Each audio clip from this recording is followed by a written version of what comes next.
1603. Tokugawa Ieyasu se fait nommer shogun du Japon. Après de nombreux conflits, il tient enfin le pays entre ses mains. Peu de temps plus tard, il fait du village d'Edo, où se trouvait son quartier général, la nouvelle capitale de son régime. Elle deviendra l'actuelle Tokyo. Le Japon s'est trouvé un nouveau chef, mais il n'en est pas moins épuisé. Épuisé par les trop nombreuses guerres entre grands seigneurs pour le pouvoir. Épuisé aussi par 2 tentatives d'invasion de la Corée, où sont morts, pour rien, plus de 100 000 guerriers japonais. C'est d'autant plus dangereux que, depuis quelques décennies maintenant, des étrangers sont bien implantés sur l'archipel, où ils font du commerce, cherchent à diffuser leur religion et influencer le monde politique. Portugais, Espagnols et Hollandais sont bien là, et la menace coloniale n'est jamais loin. Pourtant, près de 300 ans plus tard, le Japon sera capable de rivaliser avec les puissances occidentales, de devenir lui-même une puissance coloniale, et, pourquoi pas, de dominer toute l'Asie de l'Est.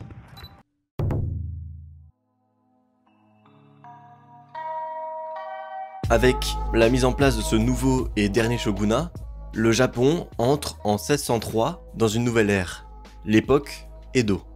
C'est une longue période de paix, ce qui fait qu'elle est, chez nous, surtout connue pour autre chose que ses shoguns, sa politique, etc. Ce qu'on en retient souvent, c'est l'isolationnisme. On entend constamment qu'à ce moment, le Japon coupe tous ses liens avec le reste du monde, qu'il met un terme au commerce, qu'il se referme sur lui-même. Quand vous tapez époque Edo sur Google, le premier lien qui sort, c'est une émission de Radio France dont l'intitulé résume la période par « période où le pays se referme, coupant tout commerce avec l'extérieur ». Tout ça, c'est terriblement faux. Le Japon ne connaît jamais l'isolationnisme. Il ne cherche jamais à s'isoler du monde.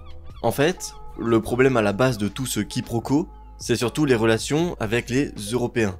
On va y venir. Mais d'abord, mettons bien au clair que l'archipel entretient des relations tout à fait normales avec ses voisins. Dès la mise en place du shogunat, Ieyasu restaure les relations avec la Corée, malgré les guerres qui se sont déroulées quelques années auparavant. Les daimyo de Tsushima commercent avec le pays, et Edo reçoit en 2 siècles 11 ambassades coréennes. Au sud, Ieyasu soumet en 1609 le royaume voisin de Ryukyu et en fait un tributaire. Là encore, Edo recevra 18 ambassades de celui-ci en 2 siècles. Le Japon entretient aussi des relations commerciales avec la Chine et avec Taïwan. Il continue de s'étendre au nord en colonisant l'île d'Hokkaido, et le shogun Iemitsu envisage même une conquête des Philippines, alors contrôlée par les Espagnols. Le projet n'est avorté qu'à cause d'une violente révolte qui éclate en 1637. Révolte qui est matée avec l'aide des Hollandais. Parce qu'avec les Européens non plus, on ne coupe pas les relations. Enfin, ça dépend lesquels. Les premiers navires portugais, puis espagnols, sont évidemment arrivés avec, à leur bord, comme toujours, des missionnaires catholiques. Si bien que les conversions se sont multipliées au fil du temps. On compte, peut-être, 700 000 chrétiens sur l'archipel dans les années 1620. Au-delà de la promotion de leur foi, les Portugais et les Espagnols ont aussi la mauvaise manie de chercher à ingérer dans les affaires de tous les endroits où ils mettent les pieds. Or, lorsqu'ils entrent en contact avec les Hollandais et les Anglais, les Japonais apprennent le rôle qu'ont joué les missionnaires catholiques dans la chute des empires de l'Amérique précolombienne, et y voient la menace de révolte et de déstabilisation de la société que fait planer cette nouvelle religion. Alors, le shogunat réprime puis interdit le catholicisme, ainsi que certaines sectes bouddhistes, elles aussi considérées comme dangereuses, et expulse les Portugais en 1639. On ne se ferme pas au commerce avec l'Europe, on se protège seulement des ingérences étrangères. Dans ce sens, les intermédiaires protestants semblent être une bien meilleure option. C'est alors les Néerlandais qui deviennent les partenaires privilégiés des Japonais, bien que ces derniers ne se ferment pas à d'autres commerçants, par exemple anglais. En fait, tant que ceux-ci ne sont pas portugais ou espagnols. Les bons comptes font les bons amis. Les Hollandais installés à Nagasaki font des profits énormes en commerçant entre les pays asiatiques. Au Japon, ils achètent des métaux précieux et vendent de la soie, des médicaments et du sucre. Tout le monde y trouve son intérêt. Ces contacts permettent aussi aux Japonais de se tenir informés des découvertes scientifiques européennes, qu'on y appelle Rangaku, c'est-à-dire sciences hollandaises. Tandis que les gestionnaires de la compagnie néerlandaise des Indes orientales se rendent une fois tous les 4 ans à Edo, pour y tenir informé le shogun de l'évolution de la situation politique en Europe et dans le monde. Le Japon reste toujours à l'écoute du monde, et entretient toujours des relations commerciales avec ses voisins et avec l'Europe. Seulement, il s'en protège intelligemment. Ce qui a été pris sur le vieux continent pour de l'isolationnisme est en fait peut-être ce qui lui a permis d'éviter le sort de la Chine ou du Congo, par exemple. Mais limiter l'époque Edo à cette simple question de l'isolationnisme serait bête. Le pays évolue évidemment beaucoup pendant ces 3 siècles de paix. On devrait s'attarder un peu sur tout ça avant de continuer.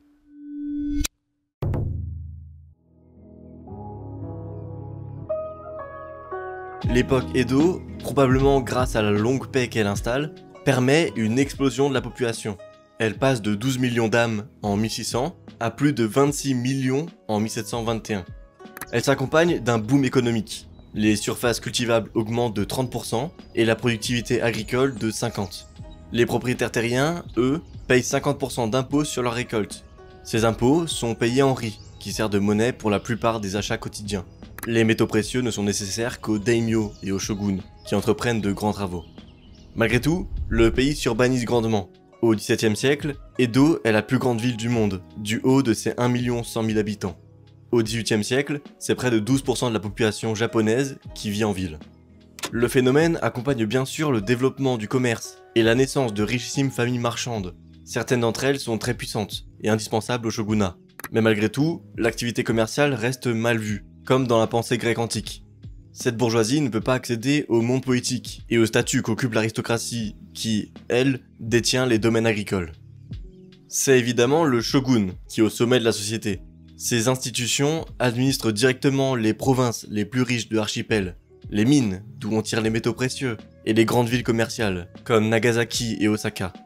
Avec le contrôle des mines, le shogun contrôle aussi la production monétaire. Des pièces de cuivre, d'argent et d'or sont produites, et servent surtout pour le commerce. Les territoires qui ne dépendent pas directement du shogun sont entre les mains de daimyo, de grands seigneurs. Plus ceux-ci sont proches d'Edo, plus ça signifie que les premiers shoguns leur faisaient confiance. Enfin, l'administration locale est souvent gérée par les samouraïs, caste guerrière qui n'a plus vraiment de raison d'être dans une telle période de paix. Le système a quand même quelques problèmes. Les mauvaises récoltes et les catastrophes naturelles trop fréquentes au Japon font stagner les ressources fiscales des daimyo, alors même qu'ils doivent investir pour réparer les dégâts causés par celles-ci. Ils doivent alors s'endetter massivement auprès de la classe marchande, et, par austérité, baisser la solde qui est versée aux samouraïs. L'aristocratie s'affaiblit alors que la bourgeoisie s'enrichit. Un bon exemple de tout ça est l'éruption du volcan Asama en 1783. Elle assombrit le ciel, pollue les sols, provoque de fortes pluies et fait baisser la température. Les mauvaises récoltes s'enchaînent pendant 4 ans et provoquent de graves famines qui provoquent elles-mêmes des révoltes. En quelques années, la population chute de 26 à 23 millions. Au XVIIIe siècle, la bourgeoisie marchande commence à investir dans des manufactures pour produire de la soie, du coton, du papier et toute une foule de biens commerciaux demandés en ville, tandis que dans les villages, on organise cette production l'hiver à plus petite échelle. Le Japon commence à s'industrialiser, près de 200 ans après les grandes puissances marchandes européennes. Malgré tout, le commerce avec l'extérieur est toujours, depuis l'arrivée au pouvoir de Ieyasu, un monopole du shogun. Le protectionnisme reste la norme. Il n'y a qu'un seul port accessible pour les marchands hollandais et chinois, et on trouve peu d'intérêt à l'ouverture de celui-ci à d'autres partenaires. Il y a des contacts avec les Russes, mais les marchandises proposées ne convainquent pas le shogunat, tandis que les Anglais trouvent le commerce avec le Japon trop peu rentable. Au fil du temps, le pays se rend compte de sa propre faiblesse. Ses côtes sont de plus en plus régulièrement longées par des navires européens, qui peuvent désormais s'appuyer sur la vapeur pour y accéder bien plus facilement.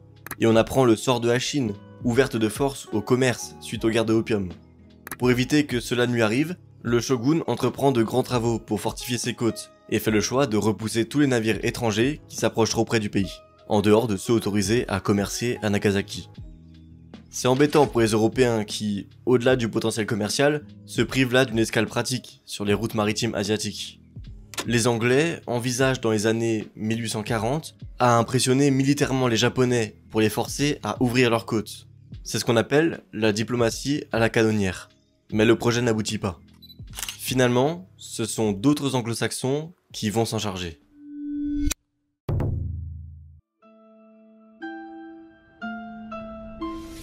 « 1853. L'amiral états-unien Matthew Perry entre dans la baie d'Edo, à la tête de 4 navires de guerre. Il transmet ses revendications au shogun et fait tirer à blanc ses canons. Lorsqu'il revient l'année suivante, avec le double de navires, les Japonais sont prêts à céder, d'autant que leurs homologues américains leur promettent qu'un traité leur éviterait le sort qu'a connu la Chine avec la guerre de l'opium. Le traité, signé en 1858, ouvre 6 ports au commerce, autorise les États-Unis à y habiter, fixe des tarifs douaniers relativement bas et permet aux Japonais d'acheter des armements américains, dont des navires de guerre. Britanniques et Français signent ensuite à leur tour des traités similaires, ainsi que le reste des puissances occidentales. Pendant une dizaine d'années, le pays garde une balance commerciale correcte avec ses nouveaux partenaires. On importe de l'armement, des machines-outils ou des matières premières, tandis qu'on exporte de la soie, du thé ou de la nourriture. Mais dès 1866, les Japonais connaissent un déficit dans leur balance commerciale vis-à-vis des Occidentaux. La situation ne s'inversera pas avant 1930. Quoi qu'il en soit, les traités sont mal perçus, puisqu'ils retirent sa souveraineté douanière et juridique au Japon. Juridique parce que les ressortissants occidentaux sont jugés par les tribunaux de leur propre pays lorsqu'ils commettent des infractions sur le sol nippon. Ça s'explique par le fait que les Occidentaux ne voient pas les Japonais comme civilisés, et ça encourage la xénophobie de la population japonaise. Mais, au moins, le pays s'évite les guerres dont la Chine a souffert, notamment parce qu'il représente moins d'intérêt pour les Européens. Le shogunat voit ce qu'il a à gagner avec tout ça. Il se montre assez enclin à l'ouverture, mais c'est très mal reçu par la population et une partie des daimyo. Les mécontents se tournent alors vers l'autre forme de pouvoir au Japon, l'empereur et sa cour, à Kyoto. Cette cour, qui n'a pas de pouvoir réel sous le shogunat, un peu comme la monarchie britannique, retrouve à ce moment une influence politique. Un véritable courant de pensée xénophobe se diffuse, notamment chez les samouraïs du domaine de Mito, qu'on peut abréger par leur devise « Révérer l'empereur, repousser les barbares ». Ils deviennent de véritables terroristes politiques, revendiquant une transformation en profondeur du shogunat, et n'hésitent pas à aller jusqu'à provoquer des attentats et assassiner des ministres. Mais les daimyo les plus farouchement xénophobes, ceux de Satsuma et Shoshu, se rendent vite compte de l'intérêt du commerce avec les occidentaux et du gap technologique qui les sépare. Ils finissent par importer des armes européennes et se concentrent sur la lutte contre le shogunat plutôt que celle contre les étrangers. Le shogun mène de grandes réformes, notamment militaires pour se calquer sur le modèle européen, et profite en ce sens de l'aide de la France. Au contraire, les daimyo récalcitrants reçoivent le soutien de la Grande-Bretagne, avec laquelle ils commercent et se fournissent en armes. Ceux-ci, surtout ceux des domaines de Satsuma, Tosa et Shoshu, finissent par s'allier et réclamer l'abdication du shogun, tout en lui proposant de participer au gouvernement mis en place pour lui succéder, avant de revenir sur ce dernier point en décidant qu'il faut se débarrasser de tout ce qui constitue le shogunat. Le 3 janvier 1868, à Kyoto, occupé par la coalition anti-shogunat, est proclamée la restauration du régime impérial et la destruction du shogunat. C'est un véritable coup d'état. Le pays sombre alors dans la guerre civile. Le shogun, Tokugawa Yoshinobu, est vaincu moins d'un mois plus tard à la bataille de Toba-Fushimi. L'armée impériale s'empare d'Edo dès avril, et les derniers ennemis de l'empereur sont écrasés à la bataille d'Akodate, sur l'île d'Hokkaido, où ils avaient fondé une république indépendante avec le soutien de la France. Cette restauration du pouvoir impérial s'accompagne de grandes réformes révolutionnaires, avec lesquelles le Japon va se moderniser à vitesse grand V, jusqu'à pouvoir rivaliser avec les puissances occidentales.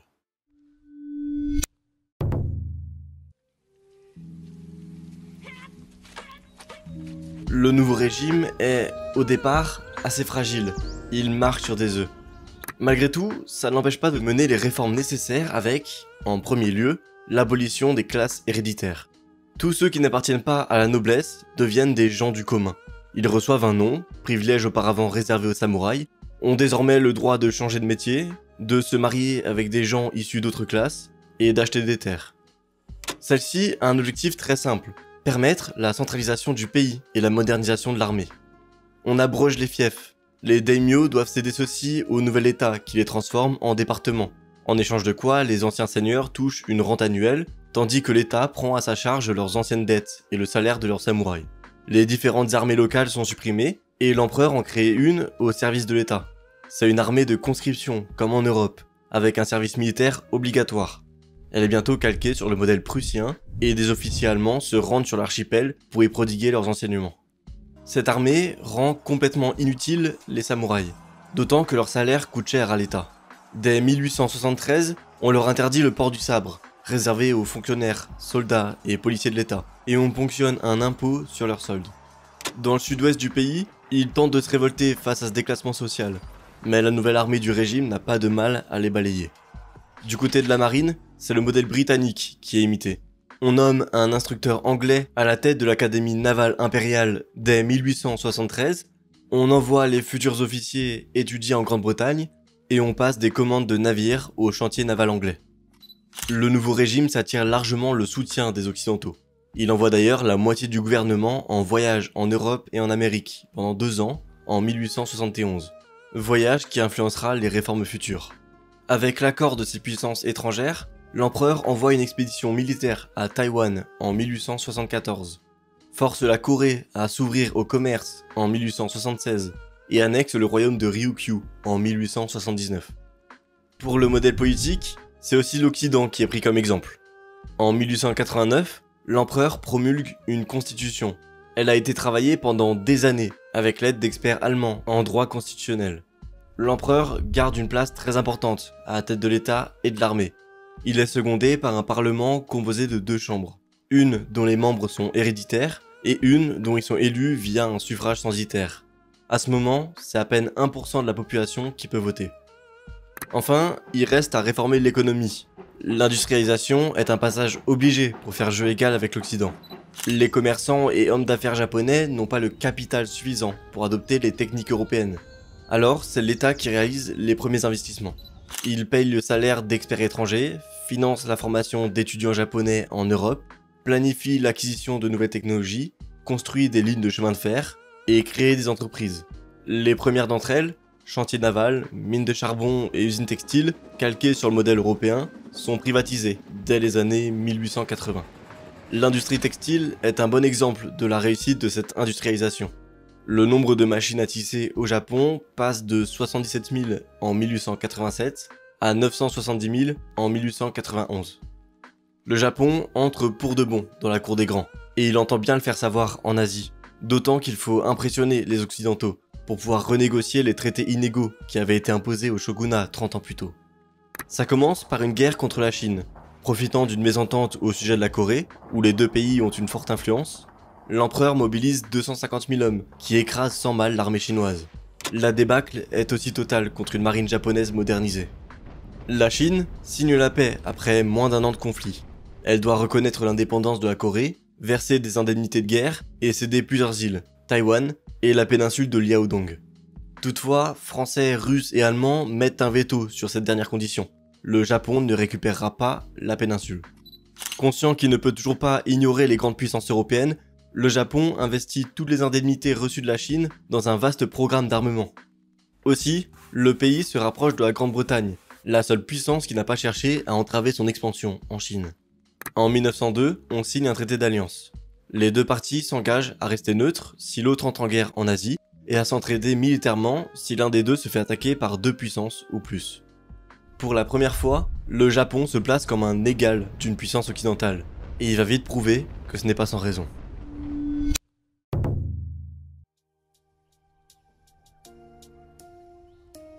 Dès 1896, les Russes sont autorisés à occuper la péninsule du Liaodong, que le Japon avait été forcé d'abandonner sous la pression des Européens. La région est particulièrement importante pour les 2 pays. Sa position est très stratégique et elle est économiquement intéressante par ses richesses agricoles et minières. Les intérêts russes et japonais se heurtent en Mandchourie. Les Japonais proposent de reconnaître les droits de la Russie sur les voies ferrées de Mandchourie en échange d'une reconnaissance de ses propres intérêts en Corée. Refus des Russes. Les esprits s'échauffent. Le Japon lance un ultimatum en 1904, mais la Russie refuse d'évacuer la Mandchourie. Dès le 6 février, on rompt les relations diplomatiques avec le tsar, et la guerre est déclarée le 10.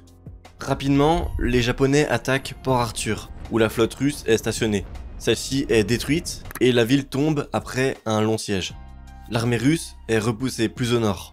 En 1905, les Japonais s'emparent de Mukden, et, pire, réduisent à néant la flotte russe de la Baltique, envoyée en renfort. Celle-ci a dû faire un long détour pour arriver sur place, puisque son passage par le canal de Suez lui a été interdit par la Grande-Bretagne. Le Japon n'en est pas moins épuisé. Plus de 60 000 hommes sont morts et la guerre fait mal à l'économie. Avec le traité de Portsmouth, la Russie cède le sud de l'île de Sakhaline, la péninsule du Liaodong, le contrôle du chemin de fer du sud de la Mandchourie et reconnaît les droits du Japon sur la Corée. Le Japon est désormais la première puissance d'Asie, mais il doit trouver des compromis avec les Européens, le temps de se relever de la guerre. On réaffirme l'alliance avec la Grande-Bretagne, obtient un important crédit de la part de la France et signe une entente avec la Russie. En échange de la sécurité de leurs intérêts en Asie, les Occidentaux acceptent la mainmise japonaise sur la Corée. Ainsi, le Japon annexe la Corée en 1910, où il était déjà présent avant même la guerre contre la Chine. La Première Guerre mondiale donne aussi au Japon l'occasion d'étendre ses intérêts. Dès 1914, il exige le retrait des troupes allemandes d'Asie orientale et occupe ses comptoirs en Chine et ses îles dans le Pacifique. En 1915, il force la Chine à lui reconnaître ses droits sur les territoires qui étaient sous contrôle allemand avant la guerre, le droit de construire des chemins de fer et la reconnaissance de son occupation de la Mandchourie. Après la révolution russe, le Japon envoie des troupes en Sibérie, qui marchent jusqu'à Irkoutsk, et occupent la moitié nord de l'île de Sakhaline. Mais l'opération n'aboutit à rien, et on abandonne l'occupation de l'île en 1925. Le statut de grande puissance du Japon est confirmé. Il siège en vainqueur à la conférence de paix de Versailles, et est promu 4e membre du Conseil de la nouvelle Société des Nations. En parallèle, le pays connaît un boom économique. Il profite de l'absence des alliés, trop occupés en Europe, pour accroître ses exportations. Son industrie et son secteur tertiaire explosent aussi, tandis que la part de son secteur agricole décroît. La crise de 29 vient mettre un coup dans cette croissance. Beaucoup d'entreprises doivent fermer leurs portes, et les prix augmentent. La pauvreté s'accroît, et le socialisme commence à toucher autant les ouvriers que les paysans. Alors que la crise fait rage, l'armée du Shandong envahit la Mandchourie en 1931, sans l'aval du gouvernement de Tokyo. Elle estime qu'elle ne doit des comptes qu'à l'empereur. Elle prend rapidement le contrôle du territoire, où elle établit un état fantoche, le Manchukuo. La Société des Nations condamne cette invasion, ce qui encourage le Japon à quitter celle-ci en 1933. Au Japon, le mécontentement et les attentats se multiplient de la part de groupes nationalistes ou de factions radicales de l'armée qui souhaitent la fin du régime parlementaire et la mise en place d'un régime militaire. L'armée mène une intense propagande contre les partis politiques et les bureaucrates.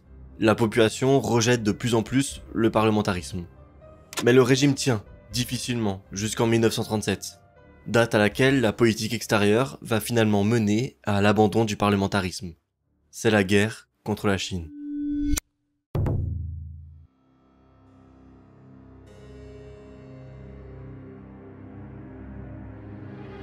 Depuis 1927, la guerre civile fait rage en Chine, entre le régime nationaliste du Kuomintang et le Parti communiste. Occupée par tout ça, et de toute façon trop mal en point pour résister, l'armée chinoise ne réagit pas à l'invasion de la Mandchourie. Sans reconnaître officiellement le Manchukuo, les Chinois acceptent le statu quo. Les Japonais, bien conscients de la faiblesse de leurs voisins, n'attendent pas bien longtemps avant de pousser plus loin leurs revendications. Dès 1935, les troupes japonaises font irruption au nord de la Chine et annexent la province d'Hebei. Nationalistes et communistes chinois leur opposent alors un front commun. Enfin, en 1937, l'armée du Shandong profite d'une escarmouche pour s'emparer de Pékin. C'est le point de départ de la guerre. Rapidement, on s'empare aussi de Tianjin et de Kaglan. Les troupes s'étendent en suivant les voies ferrées, jusqu'à s'emparer de la capitale, Nankin, quelques mois plus tard. Fin 1938, c'est tous les territoires à l'est de Pékin et Canton qui sont occupés par les Japonais. La population refuse cette occupation. Le Kuomintang, lui, résiste, d'abord avec le soutien de l'Allemagne nazie, puis avec celui du RSS, de la Grande-Bretagne et des États-Unis. Les Japonais se livrent à des exactions terribles. La prise de Nankin s'accompagne du massacre de 40 000 à 300 000 civils. Mais le conflit s'enlise, contrairement aux prévisions de l'état-major japonais. En 1941, États-Uniens et Britanniques décrètent un embargo général sur le Japon. Washington exige le retour à la situation d'avant-guerre, dont l'abandon de la Mandchourie. Le Japon refuse, évidemment. Et comme on sait que la guerre est proche, Tokyo décide de mener une attaque surprise pour affaiblir les forces américaines. Le 26 novembre, la marine japonaise mène un raid sur la base de Pearl Harbor et y détruit une partie de la flotte du Pacifique. Il a maintenant les mains libres pour s'emparer des colonies européennes d'Asie du Sud-Est, sans craindre d'intervention américaine. Les Philippines sont rapidement occupées, l'Indochine et la Birmanie doivent être prises pour couper les ravitaillements aux troupes chinoises, tandis que les Indes orientales néerlandaises abritent des ressources nécessaires à l'effort de guerre, du pétrole et du caoutchouc. Les territoires occupés sont pillés et surexploités. Les populations locales sont très hostiles à l'occupation japonaise. L'Empire n'en est pas moins à son zénith. Il mesure plus de 7 millions de kilomètres carrés. Mais la situation ne dure pas. L'industrie militaire manque de matières premières et de personnel, alors que la plupart des jeunes sont au front. Début juin 1942, la flotte américaine coule une bonne partie des porte-avions japonais à la bataille de Midway. 2 mois plus tard, ils s'emparent de Guadalcanal, d'où ils peuvent déployer leur aviation. Les Américains prennent l'initiative. Après la capitulation de l'Italie, en septembre 1943, les Alliés renforcent leurs troupes dans le Pacifique. Le Japon perd peu à peu toutes ses conquêtes. Dès 1944, l'aviation états-unienne intensifie ses bombardements massifs sur l'archipel nippon. En juillet 1945, le Japon n'a déjà plus les moyens de lutter. Toute la population, ou presque, est mobilisée, les matières premières n'arrivent plus, et la défense antiaérienne est inexistante. Pourtant, il ne répond pas à la déclaration de Potsdam avec laquelle les Alliés exigent sa reddition, notamment parce que celle-ci induit l'abdication de l'empereur. Celui-ci est une divinité aux yeux de la population, et le Japon a toujours eu un empereur depuis 1500 ans. Il est hors de question de s'en passer. Quoi qu'il en soit, le Japon est au bord du gouffre, incapable de lutter et terriblement isolé. La reddition ne devrait pas se faire attendre, d'autant qu'on sait que l'URSS s'apprête à envahir les territoires qui lui restent sur le continent. Pourtant,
restez jusque-là. J'espère que ce second épisode sur le Japon vous a plu. Merci aussi, comme toujours, aux membres de la chaîne, et on se retrouve bientôt pour une dernière vidéo sur le Japon et son histoire avec le christianisme.